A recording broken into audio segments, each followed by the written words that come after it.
జగిత్యాల మండలం సంగంపల్లిలో జరిగిన మొహరం వేడుకలలో మాజీ మంత్రి జీవన్ రెడ్డి పాల్గొన్నారు. పెద్దపులి వేషధారుడు జీవన్ రెడ్డి ముందు నృత్యాలతో సందడి చేశారు.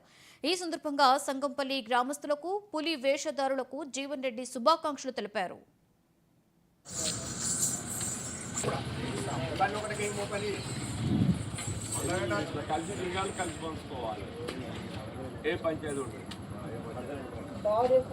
పేద మనిషికి